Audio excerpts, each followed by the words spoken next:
Здравейте, аз съм Шарохекс и добре дошли в поредният епизод на Да разгледаме. Днес ще разгледаме мода Twitchery, който се занимава с магии и такива други прости, свързани с вещичарството или там както се...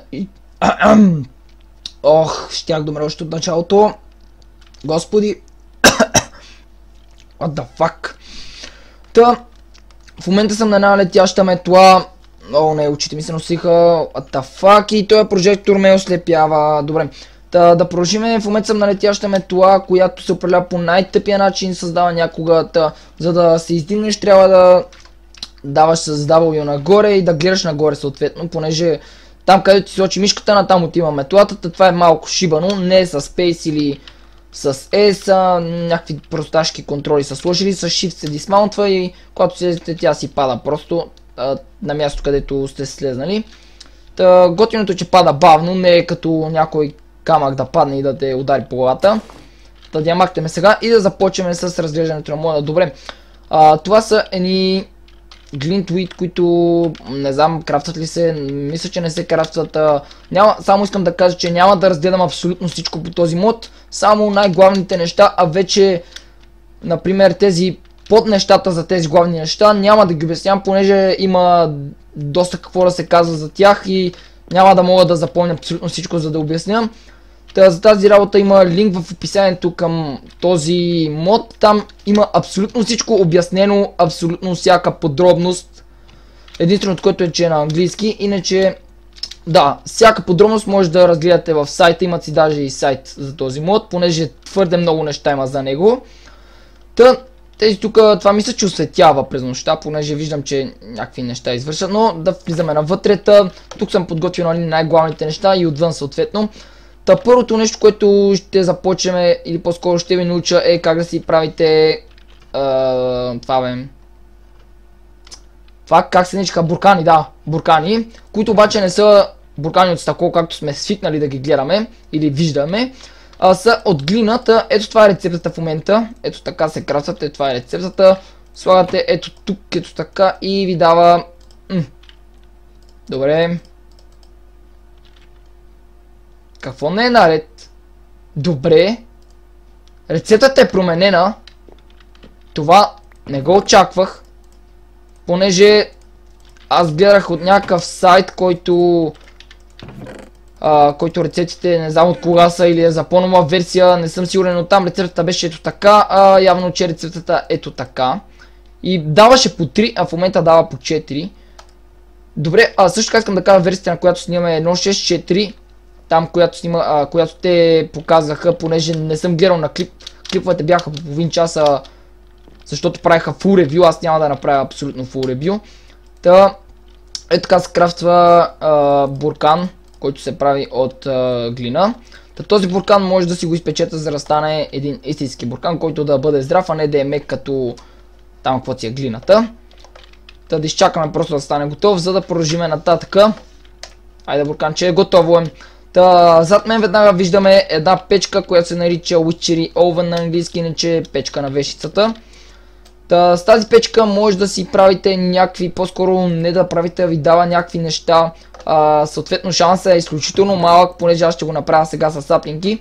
Ето това е рецептата за тази печка, ето по този начин се крафта, изключително лесна е. За да имате шанс да ви дропне нещо, трябва да имате някакви саплинги, съответно ето този джар, който аз направих и малко дървесина. Слагате дървесината, ето тук слагате отдолу фиданките или както е на английски саплингите и чакате просто да ви дропне нещо. Само да кажа, че винаги ви дропва по там каквото беше момент, само да видя. Да, дървени въглища винаги ви дропва. Вече другото шансът е по-малък да ви дропне ето тук специалното нещо, което и аз не знам какво е. Добре, дропна ни ето това. Фюм или каквото е там. Това служи за крафтването за някои неща. Хубаво, че ми дропна точно сега това нещо. Добре, аз по принцип там казаха, че може да ви отнеме 15 минути докато ви дропне това нещо. А да ми дропна за втория път, което е супер. Сега момент, че се обърках, значи стигнахме от тук до тук. Аз си ги бях нагласил, там вече мисля, че сме ето тук, което е ето това нещо. Това дестилира някои неща, като например ето това. Добре, чакайте само, ето тук се слага това. Ето така се редят нещата, само да кажа. ето както ги бях наредил. Направо си взимате ето така и това да го махнем. Ето така слагате, тук слагате това. И чакайте само да не слагам последното нещо, понеже ще започне да се прави. Това видяхте как става с печката. Това тук е QuickTime, което ви трябва ушат. Това нещо се прави от саплинги, след като ги изпечете. Да, изключително лесно се прави. Да сложим това и да видим какво ще ни даде. Добре, само защо не тръгва. Интересно. Май направя нещо както трябва. По-скоро въглища ни липсват или нещо подобно в момент, сега ще видя. Добре, там нищо не пише, да, наистина мисля, че използвам някаква друга версия. Понеже там на картинките бяха 3 надолу. Тук нямаше такива неща. И да, наистина използвам друга версия. По някакъв начин в сайта може да видите как става тази работа и ви дава различни неща, като снайболове, може да ви дропне отново джар, някакви други простики. Рецептата за тази печка или там каквото се нарича дестилатор ли, не съм много сигурен. Ето каква е рецептата. Този айтем, който е A-Tuned Stone, може да го намерите в мините, съответно след дълги години копане, понеже не е лесно се намирам. Тук има една книга, която може да си я крафнете ето по този начин. Belladonna Flower, което е генерирано от света и може да си го намерите някъде. Тук Breath of the Godness, който се крафта ето последния начин. Момент къде отиде. Не по-скоро. Добре, изгубих рецепта някъде. Може да видите в сайта как се крафта тази книга просто. Или както ви показах току-що. Тук има абсолютно всички рецепти как да се крафтва. Добре, само че момент трябва да си го направя на английски, понеже не мога да разбера нищо на български. Не че разбирам английски повече от български, но просто игрите са направени за английски и за български, виждате, превежда го някакво смакнато и нищо не мога да разберам. Тук има, ето, distill these items. Добре, момент, искам да намеря това моето дето е. Така. Ето тук ви показва какво ще ви дропне. Клейджар 1. Добре, аз имам един клейджар. Момент само. Къде отиде? Клейджар, QuickTime, Flow Flame. Или там каквото е, както се чете. Ето, виждате. Така. Така. И клейджар 1. И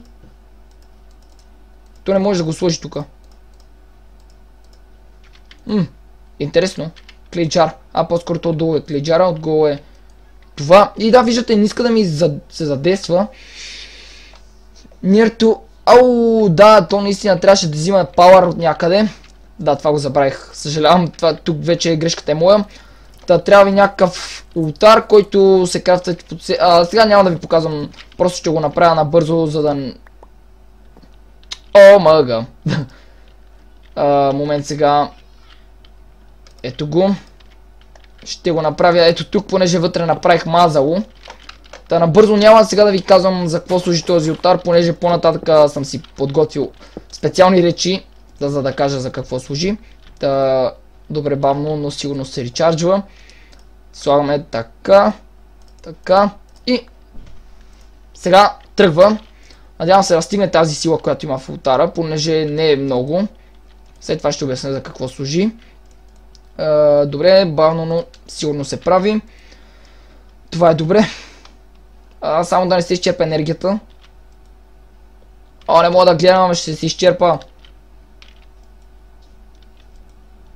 48. Добре. Луната изгрява. Би трябвало сега по-бързо да се речарджва ултара, понеже е нощ. През деня той мисля, че или изобщо, или много бавно се речарджваше, но не съм много сигурен, така че няма да ви лъжа. И стигна ни пауъра. Супер. Ето какво ни даде. Това нещо служи за други простотики. Ето така може да си гледате от тук, от онази книга, как да си крафтвате различни неща, понеже тези неща, които се правят в ето този, там както се нарича, тези неща ви трябват за други неща, които да крафтвате. Съответно виждате колко много айтеми има за крафтване. Няма да разглеждаме абсолютно всичките. Та също така, ако не сте забелязали, имам рязани простотики тук и други дървета. Та това са новите дърва, които са добавени от самия мод. Това е пуста му, добре да го махна. Закриваш ми, добре. Сега да минем към следващата част, която е ето това нещо, което се нарича Puppet Shelf. Това е един шелф, който държи ето тези кукли. Тези кукли са направени ето от тази обикновена кукла. Това е една обикновена кукла, която се крафта ето последния начин. Защо съм наредил тези неща? Защото с тези неща се крафтва куклата. Тези се наричат Spanish Moss, което е нещо като лиана, само дето не можеш да скатериш. Някакви треволяци тук, които да дразнят окото просто на човека и да, безмислени, с които се крафтва ето този попит. Bone Needle, който се крафтваше с онези там айтеми, казах ви, че ще ви трябва и ето веднага ни послужва. Тези неща, тези кукли по-скоро, ако не сте гледали, знаете, магиосите будат с някакви кукли и това се случва на човека. Тук има някои ефекти, знаете, ето Hunger Protection, например, да дам пример. Когато се активира върху човека, хънгъра му тече по-бавно или по-скоро замръзва за момент, нещо подобно. И да, за да го приложите обаче това нещо на човек ви трябва ето това нещо, Clock Kit, което точно не съм сигурен как се използва, но ето това нещо е нужно. Добре, в момента цъкам с дясното копчето ми чуби, понеже мишката ми е много хубава. С това нещо може да прилагате ето тези ефекти върху човека. Има съвсем различни Earth, виждате Water, Hunger, Fire и такива, дори прости, които това Fire ви предпазва от огън и такива. Това тук е готино, понеже знаете, аз играх Attack of the B Team и това нещо го знам. Това е Witch's Hand, което ви увеличава дропа след като ударите нещо, например някакъв моб и ви дава по-голям шанс да ви дропне нещо. Добре, те се размножават много бързо, бе. Ето как изглежда невероятно просто като някой робот сте. Да, някой може да ви плаши с тази ръка, понеже има един огромен пръст, който направо ще ви избуде очите. Да го махнем, казах какво имам да казвам за него, да преминаваме нататък. Това тук е един меч, който се нарича Артана. Ето как се крафтва. Също така искам да добавя тук, ще кажа сега информацията за него. Той е силен колкото Diamond Sword, когато убивате някакви мобове ви дава може би някой път екстра дроп. Също така, за да си вземете една скъл главичка, която ето така, не, по-скоро един скелетън ни трябва. Ето така, за да ви дропне скелетън хед, без да имате някакъв sword или нещо подобно, за да може да ви дропне, понеже знаете. Добре, само не знам защо. Fuck my life. Добре, командата не съм я писал от 1000 години и не съм сигурен дали е точно така. Тогава Downfall беше. О, фак, не може да си гледам кой е. Добре. Изгасих от това, нямам си никаква идея защо не иска да ми се спалне този скелетън. Но иначе с този спорт, когато винаги убивате скелетъна, винаги ще ви дава глава на скелетън, която ще ви послужи за по-нататъчни неща. Да преминем и нататък. Това тук е нещо като, да речем, не знам точно как да го кажа, но като котлон ли, не съм много сигурен, но служи за правенето на някакви отвари, по-скоро да ви дава някакви ефекти на вашите отвари, които сте си крафтнали. Единственото, за което трябва да следите, да не започне да излиза пушек от ето това нещо, което е нещо като казан. Да не излиза черен пушек от него, защото когато почва да пуши черен пушек, значи че става нещо лошо и трябва да махнете веднага отварята от там. Да, това е за тази печка. Отдолу съм го сложил Netherrack момент само да ето, за да гори винаги. Да преминаваме нататък. Също така тези полшени ще са ви полезни, както знаете. Това са някои от цветята, които може би ги знаете. Snowbell от Attack of the B Team. Ето тези Mandrake Seeds, които ги мразя по-скоро там Mandrake или как бяха бе? Mandrake цветята, които ги мразя от Attack of the B Team. Понеже ми отровиха живота, не знах за какво служат, вече знам и няма да ми тровят живота. И ето тези, които са Wormwood Seeds, тези абсолютно всичките цветя, които виждате, служат за някакви съставки на някакви отвари или дори простотейки. Та стигаме до последната част, която ще ви покажа и най-важната за този мод, така че трябва да изслушате това нещо. Това тук са някакви чалкове, които изглеждат като пръчки, но тези пръчки всъщност слагат ето тези знаци, Виждате, има омега, други простоти, някакви други знаци, които не знам точно какви са, но знам за какво служат. Тези неща се намират на втората страница. Ето тук може да видите как да си крафтвате по различни много лесни начини. Не могат да ви затруднят по никакъв начин. Ето по този начин се крафтват, тези са 4-те основни неща, които ви трябват, за да ползвате този мод. Та съответно ето както слушате, това винаги си седи едно и също, ако не сте забелязали, понеже това е главният бутон, с който се активира ултарът. Ето виждате No Right. Тези неща ви показах как се крафтват. Има една книга с опътване как да използвате тези знаци. Аз няма да показвам, понеже има... Сега ще ви покажа. Виждате 84 страници с различни рецепти. И ето така. Стига стигахме до първата страница. Това са кръговете, които по средата трябва да сложите един ултар. Ще ви дам само една важна информация как да задействате точно и по-скоро как да го построите, понеже аз обърках от началото. Само ще ви покажа как да го построите горе-долу, не горе-долу, а точно как да го построите, защото има много различни комбинации. Пред ултара винаги трябва да седи ето този бутон. Не знам коя част на вас ще ви е предна, тази или тази, но няма значение. Понеже тук в книгата виждате, че ето това е по средата този златен бутон или там как се нарича, около него има други кръгове. Понеже аз се обърках от началото откъде да започва тези кръгове. Като това е ултарът, той трябва да бъде централния, но не е така. Ето тази точка трябва да ви бъде централната, да речем 3 купчета. Ето така, след това около него трябва да описвате ето така кръговете. Аз много не съм добър в правенето на кръговете, затова няма да продължавам да правя някакви кръгове. Тук може да си разгледате различните рецепти, виждате max сайза и минимум сайза. 7, 7, 11, 11, 15, 15, може би и трите ще са ви нужни, понеже има някои, които са ви нужни и трите. Например, за да си направите една хубава летяща метла, ви трябва само 2 кръга. И тук ви пише точно с какво да го направите. Ghost of the Light. Значи ето това нещо. Момент само да проверя. Ето това нещо и си правите кръговете, след това дропвате айтемите, може да видите някъде по-подробно, понеже не мисля да правя full ревю на този мод, понеже е изключително дълъг и както забелязахте има още много айтеми, които не съм показал, но това са основните неща, които трябва да знаете за Witcher мода, понеже без тях просто няма смисъл да продължавате да играете с този мод.